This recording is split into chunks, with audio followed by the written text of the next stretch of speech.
معزز سامعین کرام، آپ سن رہے ہیں دیار اردو چینل پر پروفیسر ڈاکٹر سید سجاد حسین کی کتاب شکست آرزو جب پاکستان دو لخت ہوا۔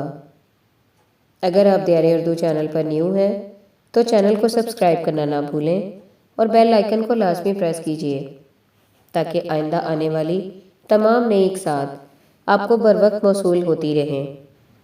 چھٹا باب، مشرقی پاکستان کے آخری گورنر کے ساتھ کچھ ایام اسیری۔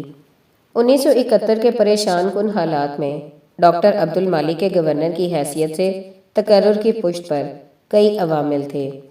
کہا جاتا ہے کہ پاکستان کے نائب صدر نور الامین نے یہ منصب قبول کرنے سے انکار کر دیا تھا۔ ڈاکٹر عبد المالک ان شخصیات میں سے تھے جو مشکل ترین حالات کا سامنا کرنے کے لیے بھی تیار رہتے تھے۔ بعض لوگوں کا خیال تھا کہ ڈاکٹر عبد المالک کی جگہ کوئی اور ہوتا تو حالات بہتر ہو سکتے تھے۔ یہ سچ ہے کہ اپنی خاموش طبعی یا کم گوئی کے باعث ڈاکٹر عبد المالک عوام میں پاکستان کو متحد رکھنے کا جذبہ جگانے میں بہت زیادہ کامیاب نہیں رہے، مگر سوال یہ ہے کہ اور کون تھا جو اس وقت حالات کے دھارے کا رخ موڑتا یا اس کے مقابلے میں کھڑا ہو پاتا۔ یہ الگ بات ہے کہ انہوں نے کابینہ کے لیے ارکان کا انتخاب احتیاط سے نہیں کیا۔ ان میں بیشتر وہ تھے جن سے عوام ناواقف تھے اور جو سیاسی معاملات کو سلجھانے کی صلاحیت سے بھی عاری تھے۔ بعض تو ایسے تھے جن کے نام ہی عوام نے پہلی بار سنے تھے۔ ان میں اعتماد تھا، نہ اپنے منصب سے متعلق فرائض کی بجا آوری کے لیے مطلوب اہلیت۔ ڈاکٹر عبد المالک کا کہنا تھا کہ انہوں نے ایسی ٹیم منتخب کرنے کی کوشش کی تھی جس کے ارکان کی ایمانداری پر انگلی نہ اٹھائی جا سکے۔ اس معاملے میں بھی وہ اندازے کی غلطی کر گئے۔ ان کی کابینہ میں عبدالقاسم بھی تھے جو نہ صرف یہ کہ ایماندار نہیں تھے بلکہ مشکل حالات میں بہتر انداز سے کام کرنے کی صلاحیت یا عزم سے بھی عاری تھے۔ عبید اللہ مجمدار عوامی لیگ کے سرکردہ رکن تھے۔ عبید اللہ کو اس خیال سے کابینہ کا رکن بنایا گیا تھا کہ دنیا کو بتایا جا سکے کہ شیخ مجیب الرحمن کی انتہا پسندی پر اب خود ان کے اپنے ساتھیوں میں سخت رد عمل پنپ رہا ہے، مگر اس کا الٹا ہی اثر مرتب ہوا۔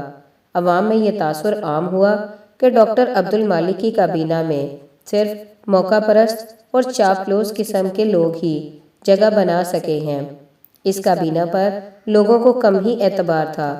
غیر معروف بلکہ گمنام قسم کے سیاست دانوں کی کارکردگی سے عوام اور حکومت کے درمیان موجود خلا بڑھتا چلا گیا۔ عبید اللہ کی طرح ڈاکٹر عبد المالک کی کابینہ میں وزیر محنت سلیمان بھی مشرقی اور مغربی پاکستان کے تعلقات کے حوالے سے عوامی لیگ کے نظریات کے حامل تھے۔ عدالت میں انہوں نے اپنے سیاسی فلسفے کے بارے میں جو طویل بیان دیا، اس نے ان تمام لوگوں کو حیرت زدہ کر دیا جو ان کے پس منظر سے واقف نہ تھے۔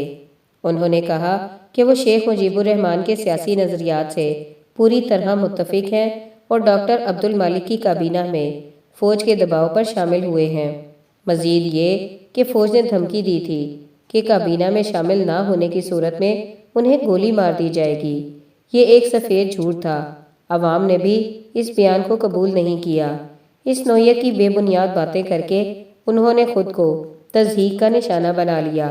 ڈاکٹر عبد المالک کی کابینہ میں اختر الدین ڈاکٹر مالک کے بعد واحد رکن تھے جو قول و فعل میں یکساں تھے، مگر ان کی سیاسی حیثیت نہ ہونے کے برابر تھی۔ یہ نہیں کہا جا سکتا کہ وہ بالکل گمنام شخصیت تھے۔ ان کے بارے میں عام تاثر یہ تھا کہ وہ ایک ابھرتی ہوئی سیاسی شخصیت ہیں۔ بہتوں کو یقین تھا کہ وہ خوب نام پیدا کریں گے، مگر وقت نے ثابت کیا کہ وہ مشرقی پاکستان میں رائے عامہ کو متاثر یا تبدیل کرنے کی صلاحیت نہیں رکھتے تھے۔ میں یہ باتیں اس پہلو کو واضح کرنے کے لیے بیان کر رہا ہوں کہ ڈاکٹر عبد المالک نے یقیناً نیک نیتی سے کابینہ منتخب کی ہوگی، تاہم وہ عام سی اہلیت کے لوگوں پر مشتمل تھی۔ وزراء میں اتنی کشش نہیں تھی کہ لوگ ان کے جلسوں میں کھنچے چلے آتے۔ ان کی تقاریر میں بھی کوئی آدرش نہیں ہوتا تھا۔ حالات سے لڑنے کے طور طریقے سجھانے اور کسی متبادل صورتحال کے حوالے سے ان کے پاس دینے کے لیے کچھ نہ تھا۔ وہ آنے والے زمانے کے لیے کوئی ٹھوس اور امید افزا منظرنامہ تیار نہیں کر سکے تھے۔ ان کے اقدامات نے کوئی بھی ہلچل پیدا نہیں کی۔ کابینہ نے ستمبر 1971 میں حلف اٹھایا تھا، جب مشرقی پاکستان کا بحران اپنے نقطۂ عروج کی طرف رواں دواں تھا، یہ کابینہ صورتحال میں کوئی بڑی تبدیلی لانے میں ناکام رہی۔ اگر اس کے ارکان میں طاقتور اور مقبول شخصیات شامل ہوتیں تو کوئی بھی ان پر کٹ پتلی ہونے کا الزام عائد نہیں کر سکتا تھا۔ ملک کی تاریخ کے نازک ترین موڑ پر کابینہ میں غیر اہم لوگوں کا انتخاب خود ڈاکٹر عبد المالک کی ساکھ کے لیے بھی نقصان دہ ثابت ہوا۔ ڈاکٹر عبد المالک نے ہم سے گفتگو میں کئی بار اعتراف کیا کہ جو لوگ انہوں نے اپنی کابینہ میں منتخب کیے تھے وہ ممکنہ بہترین لوگ نہیں تھے۔ انہوں نے بتایا کہ چند ارکان کے بارے میں خود ان کا ذہن واضح نہ تھا۔ جیل کے ماحول نے ڈاکٹر عبد المالک کی سیاسی عزیمت کو مزید پختہ کر دیا تھا۔ وہ پہلے سے کہیں زیادہ مذہبی ہو گئے تھے۔ ان کا کہنا تھا کہ پاکستان اور پاکستانیوں کی سب سے بڑی غلطی اپنے بانی کے نظریے سے منحرف ہو جانا تھا۔ جب لفظ اسلام ایک لیبل بن گیا اور مذہب کو ہتھیار کے طور پر ان منافقین نے بھی استعمال کیا جو اپنے جلسوں اور اقدامات میں اسلامی تعلیمات کے مخالف رہے تھے، اس طرح عوام کے لیے صداقت اور منافقت میں تمیز کرنا بہت مشکل ہو گیا۔ مولانا نور الزماں میرے ایک کزن کے بچپن کے دوست نکل آئے۔ میں نے ان کے بارے میں سن رکھا تھا اور میرا خیال تھا کہ وہ بوڑھے اور باریش ہوں گے۔ وہ باریش ضرور تھے، تاہم ان کی داڑھی اتنی بڑی نہیں تھی۔ جسم خاصا متوازن اور پھرتیلا تھا اور اس میں چربی یا موٹاپا خال خال ہی تھا۔ وہ عموماً خاصے پرعزم اور پرجوش دکھائی دیتے تھے۔ وہ دیگر عام مذہبی شخصیات سے بہت مختلف تھے جو خاصی سنجیدہ رہتی ہیں اور بیشتر معاملات میں سست روی اور نرم خوئی کا مظاہرہ کرنے کو مذہبی تعلیمات کا درجہ دیتی ہیں۔ مولانا نور الزماں کا ذخیرہ الفاظ بھی لاجواب تھا اور وہ اسے اپنے مخالفین کے خلاف عمدگی سے بروئے کار بھی لاتے تھے۔ وہ اپنی زندگی کا یا کوئی بھی دوسرا واقعہ سناتے وقت قسمیں بھی کھاتے تھے اور زیب داستاں کا اہتمام بھی کرتے تھے۔ ان کا یہ انداز بات کو دلچسپ بناتا تھا، تاہم بہت سے لوگ ان کی باتوں سے پریشان بھی ہو جاتے تھے۔ وہ جمعیت علماء اسلام سے وابستہ تھے، جو ہندوستان میں کانگریس کی ذہنیت سے ہم آہنگ جمعیت علماء ہند کی پاکستانی شاخ کا سا درجہ رکھتی تھی۔ جمعیت علماء اسلام سے وابستگی ہی نے انہیں بھارت کی چند معروف مذہبی شخصیات سے واقفیت کا موقع فراہم کیا تھا۔ دوسری طرف مولانا نور الزماں مسلم لیگ کے بھی رکن تھے، تاہم جب مخالفین نے انہیں پارٹی سے نکال کر ہی دم لیا تب انہوں نے پاکستان ڈیموکریٹک پارٹی میں شمولیت اختیار کر لی۔ انہیں نظریاتی بنیاد پر جیل میں ڈالا گیا تھا اور کارپوریٹرز آرڈرز کے تحت کسی بھی معاملے میں مورد الزام نہیں ٹھہرایا گیا تھا۔ مولانا نور الزماں مجموعی طور پر دوستانہ مزاج کے حامل تھے۔ وہ اچھی انگریزی جاننے کے باوجود عام مولویوں سے مختلف نہیں تھے۔ ذرا واقفیت بڑھی تو اندازہ ہوا کہ خاندانی پس منظر اور تربیت نے انہیں مذہب کے معاملے میں خاصا تنگ نظر بنا دیا تھا۔ ان سے مذہبی امور پر عقلی انداز سے بات کرنا خاصا دشوار تھا۔ وہ خاصے بنیاد پرست تھے۔ انہیں اس بات سے نفرت تھی کہ قرآن کی تفسیر یا احادیث کی تشریح علامتی یا تجریدی انداز سے کی جائے۔ اگر کوئی ایسا کرتا تھا تو وہ سختی سے مخالفت کرتے تھے۔ وہ کبھی کبھی اس معاملے میں طویل بحث کر کے لوگوں کو بیزاری سے دوچار کر دیا کرتے تھے۔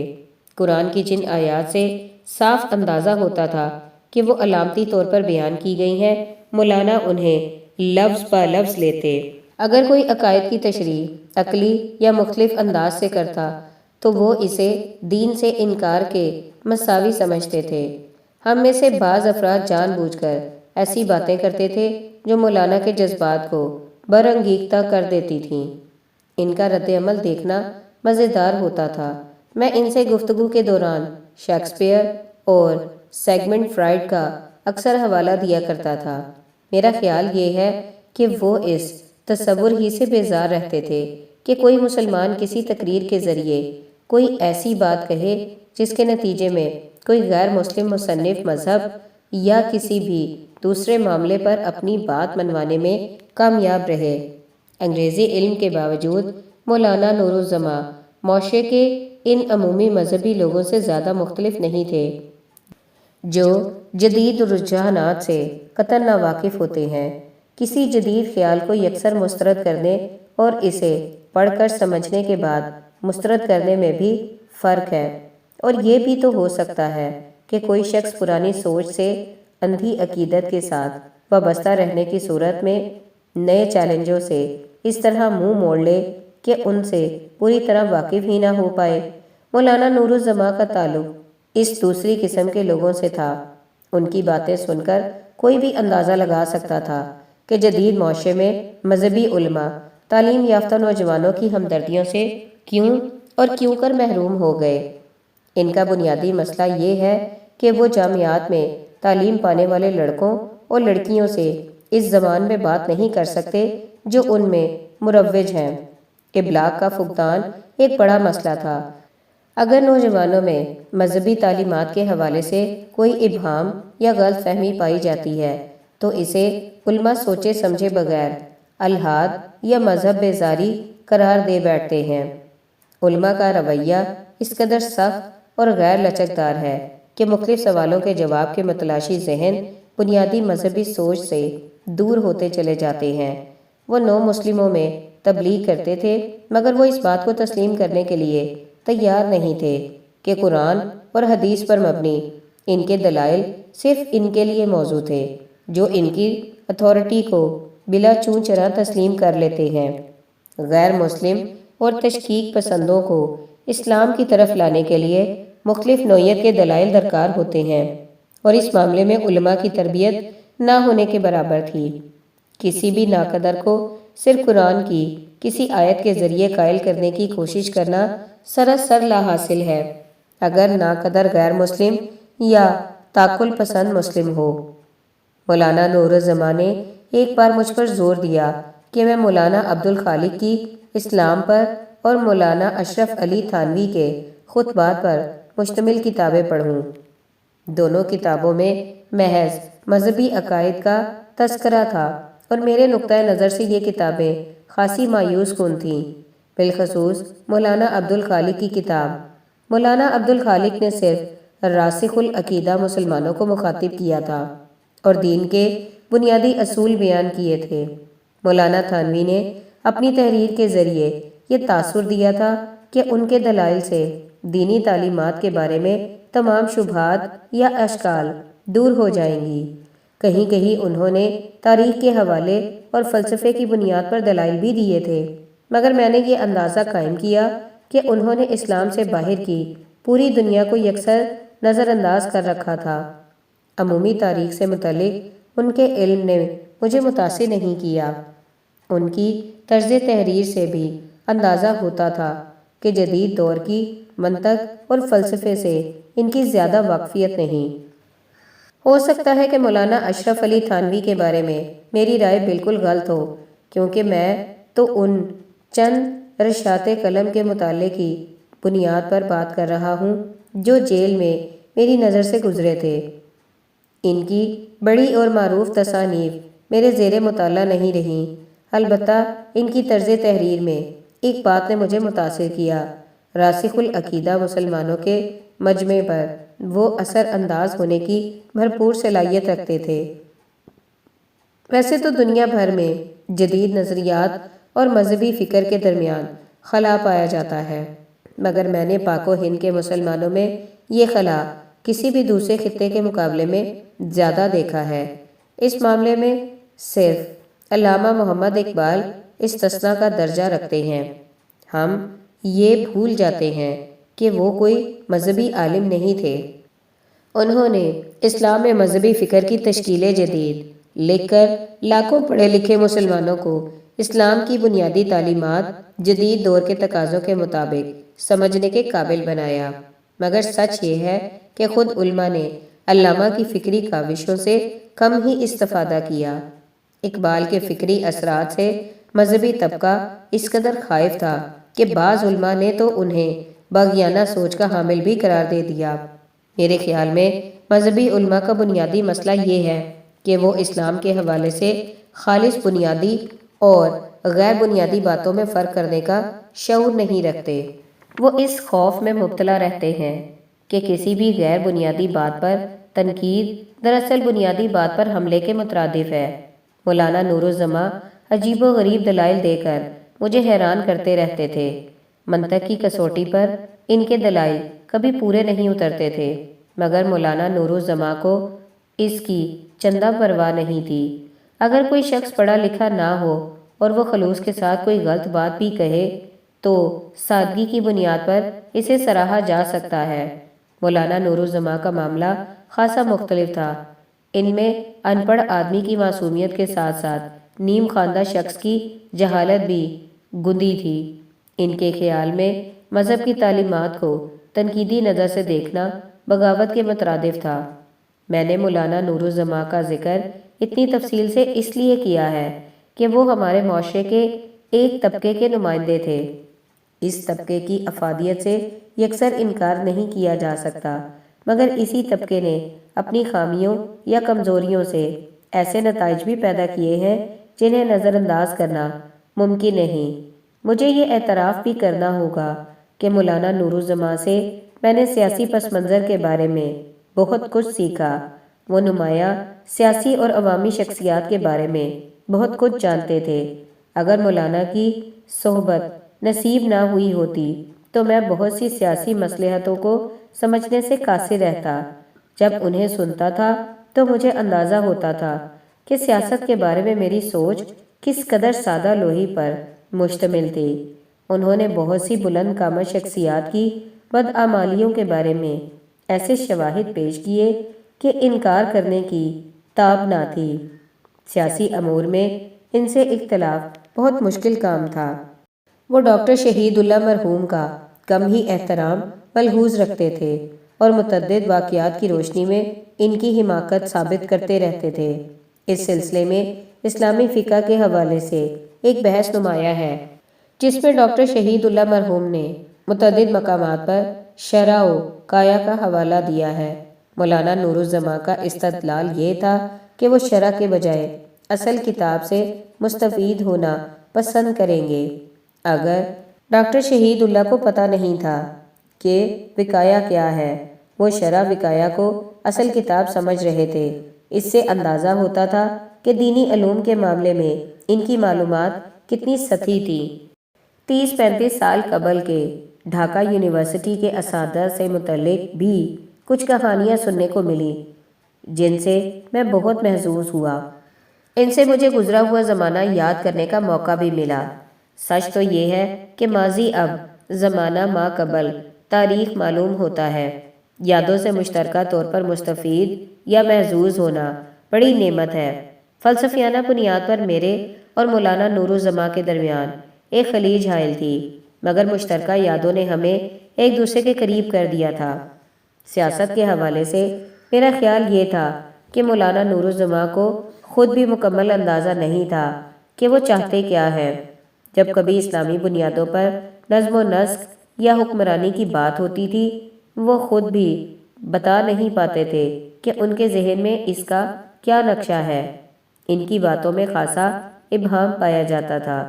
میں نے بارہا ان سے کہا کہ اسلام سے وفاداری بہت اچھی بات ہے، مگر جب اس وفاداری کو حقوق و فرائض اور انسانی زندگی کے ناگزیر امور جیسی اٹل حقیقتوں میں تبدیل نہ کیا جائے تب تک بات نہیں بن سکتی۔ وہ اس نوعیت کی مشقوں کو وقت کا ضیاع سمجھتے تھے۔ ان کا خیال یہ تھا کہ قرآن میں حقوق اور فرائض جامع ترین شکل میں موجود ہے، لہٰذا ان کی مزید تشریح کی ضرورت نہیں۔ اس بات کا ان کے پاس کوئی جواب نہ تھا کہ قرآن عالمگیر یا آفاقی اصول بیان کرتا ہے اور بیشتر معاملات کو تمام ممکنہ تفصیلات کے ساتھ بیان نہیں کرتا۔ یعنی بہت کچھ سوچنے کی گنجائش اللہ نے رکھ چھوڑی ہے۔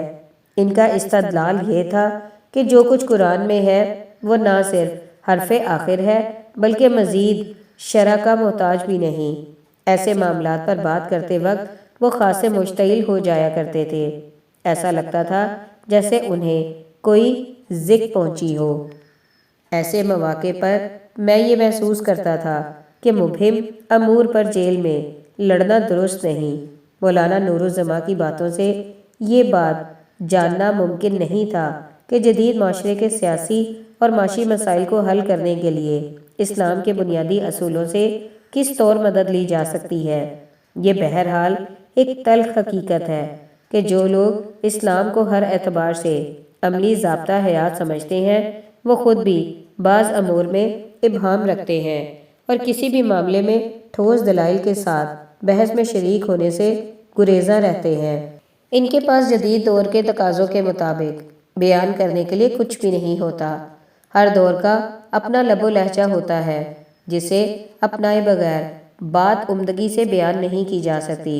جدید سیاسی نظریات اور قرآن کے احکام کے درمیان پایا جانے والا تنازع انہیں خوف زدہ رکھتا ہے۔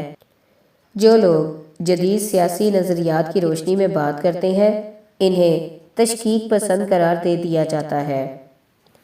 7واں باب، سب ہیڈنگ، خواجہ خیر الدین اور احسن منزل۔ نیو 20 میں میری کوٹھڑی کے نزدیک ہی خواجہ خیر الدین بھی 4 ماہ رہے۔ میں نے ان کو بھی جدید دور کے تقاضوں سے خائف دیکھا۔ میں انہیں ذاتی طور پر نہیں جانتا تھا۔ جیل میں ڈالے جانے سے قبل تک میں نے ان کا صرف نام ہی سنا تھا۔ بہت ساری باتوں میں یکساں خیالات رکھنے کے سبب ہم کچھ ہی دنوں میں اچھے دوست بن گئے۔ وہ بھی خاصے نفاست پسند تھے اور جیل کے گندے ماحول کی وجہ سے پریشان رہا کرتے تھے۔ میری طرح وہ بھی پنیر کھانے کے بہت شوقین تھے اور اسلام کے جدید دور میں قابل عمل ہونے سے متعلق میرے نظریات سے متفق تھے۔ البتہ اسلام کے بارے میں ان کے خیالات خاصے روایتی قسم کے تھے، تاہم وہ میرے اس نقطے کو سمجھتے تھے کہ اسلام کو جدید فکر کی روشنی میں نئے سرے سے دیکھنے اور سمجھنے کی ضرورت ہے۔ مذہب کے حوالے سے ان کا مطالعہ وسیع تھا اور وہ اسلام کے دور اول کے بارے میں مجھ سے کہیں زیادہ جانتے تھے۔ مادری زبان اردو ہونے کا فائدہ بھی انہیں حاصل تھا، جس کی مدد سے وہ مذہب پر بڑی اور قابل قدر کتب کا مطالعہ کر پائے تھے۔ اردو سے میری شناسائی واجبی سی تھی۔ بہت سے لوگ کسی زبان سے عدم واقفیت کی بنیاد پر اصل کتاب سے زیادہ اس کی شرح سے واقف ہوتے ہیں۔ ڈاکٹر شہید اللہ مرحوم کی طرح خواجہ خیر الدین کا تعلق پاکستان کے دوسرے گورنر جنرل اور وزیر اعظم خواجہ ناظم الدین کے خانوادے سے تھا۔ خواجہ خیر الدین مشرقی پاکستان میں کونسل مسلم لیگ کے سربراہ تھے اور پرانے مکتب فکر کے سیاست دانوں میں انہیں ایک اہم مقام حاصل تھا۔